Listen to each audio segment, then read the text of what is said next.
Caloupilère et grand-mère Cal, dans un monde lointain, au cœur d'une forêt enchantée, vivaient des fées merveilleuses, dont la plus sage et la plus aimante était Caloupilère. Un beau matin, alors que Caloupilère volait de fleur en fleur, elle entendit un doux murmure. Elle suivit le son et découvrit un minuscule grain de sable sur le sol. Curieuse, elle se pencha et le toucha de sa baguette magique. À l'instant même, le grain de sable se transforma en une petite graine ronde. Caloupilère l'arrosa de sa rosée enchantée et la graine se mit à grandir et à germer. Jour après jour, Caloupilé visitait la graine, l'arrosant et lui chantant des chansons réconfortantes. Peu à peu, la graine se transforma en une plante avec des feuilles vertes et des tiges fines. Alors que la plante poussait, Caloupilère réalisa qu'elle n'était pas une plante ordinaire. C'était un être vivant, une petite créature qui prenait vie.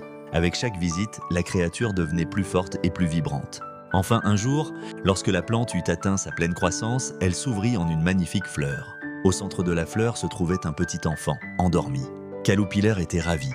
Elle avait donné vie à un enfant, à une nouvelle âme sur terre. Elle décida de l'appeler Lilas, car ses pétales étaient d'un beau violet lilas. Lilas grandit rapidement et devint une jeune fille intelligente et compatissante. Elle aimait jouer dans la forêt et écouter les histoires que Caloupilère lui racontait.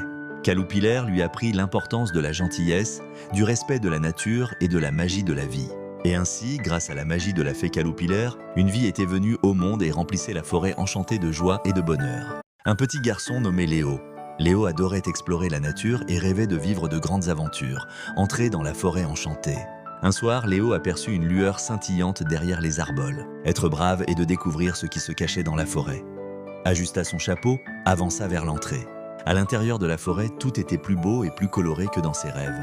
Les arbres avaient des feuilles dorées et des fleurs aux couleurs éclatantes poussaient partout. Léo entendit un doux murmure, était une petite fée aux ailes translucides qui dansait dans les airs, appelée Lyra. « Bonjour, que fais-tu ici dans la forêt enchantée ? Et je suis venue explorer ?» Les yeux brillants de...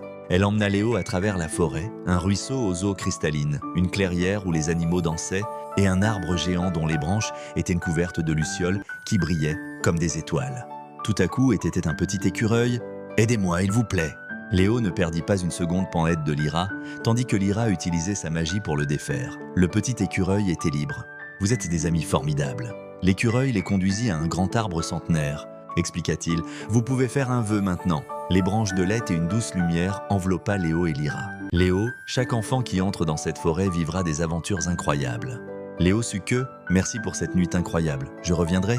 Léo se retourna une dernière fois et vit la lumière magique danser entre les arbres. À partir de ce jour, Léo savait que prête à être découverte.